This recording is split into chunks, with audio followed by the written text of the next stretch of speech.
Well, I don't have to remind you there is another woman in this presidential race. And for Republicans, her name is Carly Fiorina. I caught up with her just a few minutes ago. Welcome. It's good to see you. How are you holding up with everything? Well, it's great. You know, I have come to know and love Iowans. We are crisscrossing Iowa. We're going to surprise here. So actually, I'm having a lot of fun.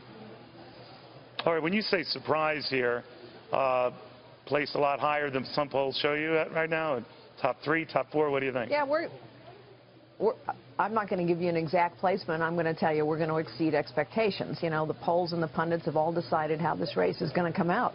The only thing is the voters of Iowa haven't started voting yet. And every single election in the past, the polls have been off by sometimes as much as 30 points. So I know what I see here on the ground, and I know what voters are telling me, and we're going to surprise.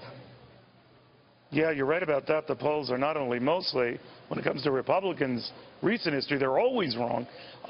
What do you think they're missing in your case? A lot is right. Well, who? The polls or the voters? The voters aren't missing a thing. That's why we're doing well here. I can't comment on the polls. I mean, I don't know how they do them. I just know that there are tons of voters who come up to me and say, I never answer a pollster's call, or I say whatever I want and it has nothing to do with what I'm going to do. So I can't answer for the polls.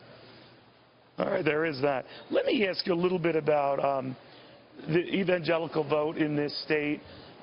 When you have a Jerry Falwell Jr., very popular in the evangelical community, coming out for Donald Trump, you have Sarah Palin, very popular with that community, certainly in Iowa, coming out for Donald Trump.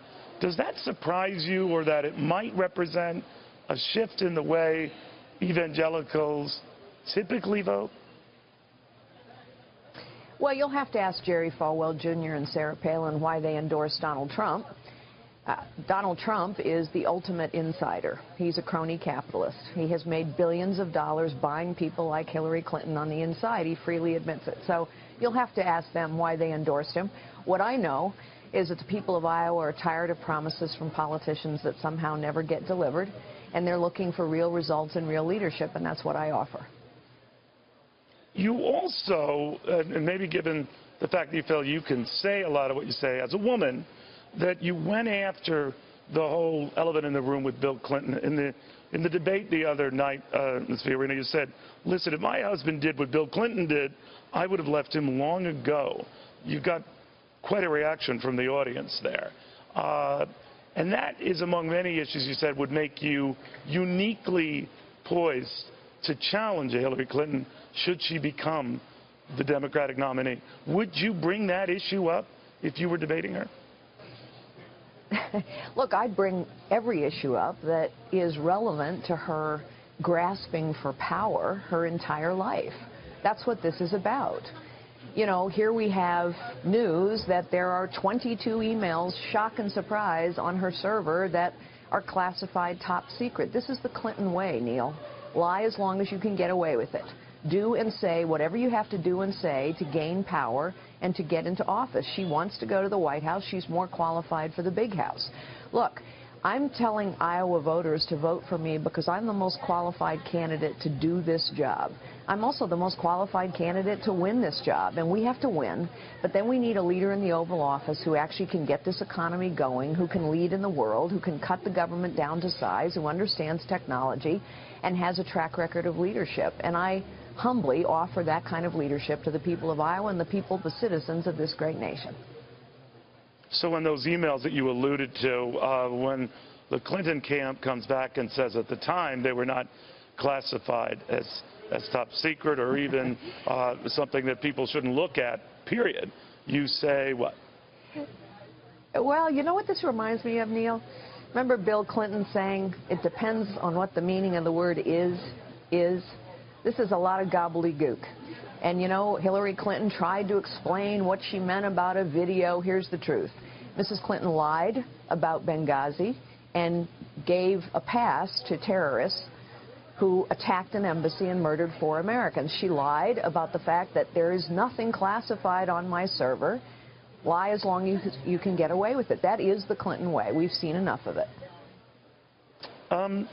Well, I still have you. The White House is looking now to collect equal pay data from corporations of all sizes on how much men and women are paid. And a lot of a lot of folks say, well, that would probably be a good thing because we'd have proof of the disparity between male and female pay figures. What do you think of that? I think it's a terrible idea for a whole set of reasons. It yet again thrusts the federal government into a role it shouldn't have. But beyond that, what hypocrisy. The federal government pays on a seniority system. A seniority system is bad for women. Why?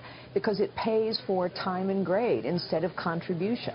The kind of pay system that works best for women is one that actually pays for contribution, for results. It's called a meritocracy. It's not what the federal government uses. It's not what unions use. So why doesn't the federal government start with itself? That's what I would do as President of the United States. Let's start by paying people for what they produce and the value they bring.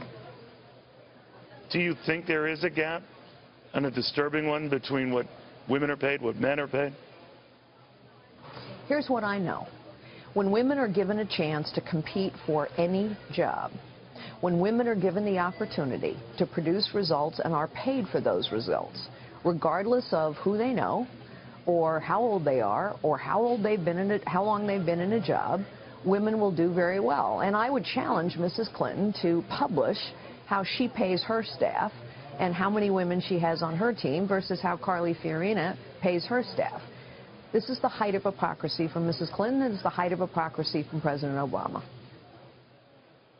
Carly Fiorina, thank you very much. Good seeing you again. Thanks, Dale. Nice to see you.